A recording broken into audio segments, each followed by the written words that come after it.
सूर्य नारायण की द्वादश मूर्तियों का वर्णन। राजा शतानीक ने कहा, महामुनि, सांब के द्वारा चंद्रभागा नदी के तट पर सूर्य नारायण की जो स्थापना की गई है, वह स्थान आदिकाल से तो नहीं है। फिर भी आप उस स्थान के महात्म्य का इतना वर्णन कैसे कर रहे हैं, इसमें मुझे संदेह है। सुमंतु मुनि बोले, भारत, वहाँ पर सूर्य नारायण का स्थान तो सनातन काल से है। सांब ने उस स्थान की प्रतिष्ठा तो बाद में की है। इसका हम संक्षेप में वर्णन करते हैं, आप प्रेम पूर्वक उसे सुने।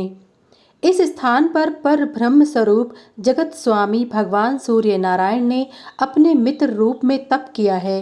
वे ही अव्यक्त परमात्मा भगवान सूर्य सभी देवताओं और प्रजाओं की सृष्टि करके स्वयं 12 रूप धारण कर अदिति के गर्भ से उत्पन्न हुए।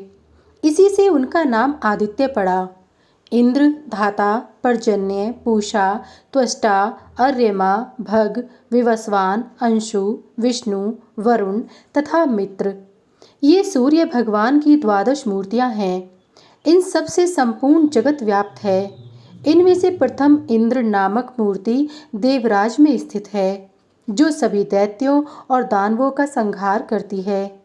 दूसरी धाता नामक मूर्ति प्रजापति में स्थित होकर सृष्टि की रचना करती है। तीसरी पर्जन्य नामक मूर्ति किरणों में स्थित होकर अमृत वर्षा करती है। पूषा नामक चौथी मूर्ति मंत्रों में अवस्थित होकर प्रजा पोषण का कार्य करती है। पांचवी त्वष्टा नाम की जो मूर्ति है, वह वनस्पतियों और औषधियों में स्थित है। छठी मूर्ति अर्यमा प्रजा की रक्षा करने के लिए पुरों में स्थित है। सातवीं भग नामक मूर्ति पृथ्वी और पर्वतों में विद्यमान है।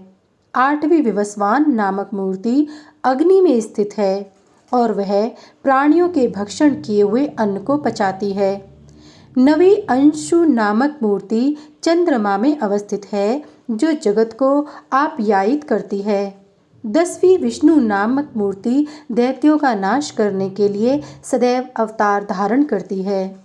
11वीं वरुण नाम की मूर्ति समस्त जगत की जीवनदायिनी है और समुद्र में उसका निवास है, इसलिए समुद्र को वरुणालय भी कहा जाता है। 12वीं मित्र नामक मूर्ति जगत का कल्याण करने के लिए चंद्रभागा नदी के तट पर विराजमान है।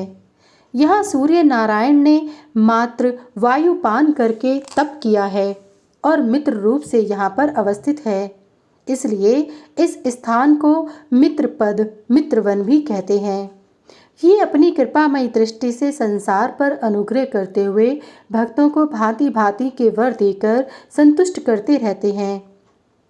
यह स्थान पुण्यप्रद है। महाबाहो, यहीं पर अमित तेजस्वी सांब ने सूर्य नारायण की आराधना करके मनोवांछित फल प्राप्त किया है। उनकी प्रसन्नता और आदेश से सांब ने यहाँ भगवान सूर्य को प्रतिष्ठापित किया। जो पुरुष भक्तिपूर्वक सूर्य नारायण को प्रणाम करता है और श्रद्धा भक्ति से उनकी आराधना करता है, वह संपूर्ण पापों से मुक्त होकर सूर्य लोक में निवास करता है।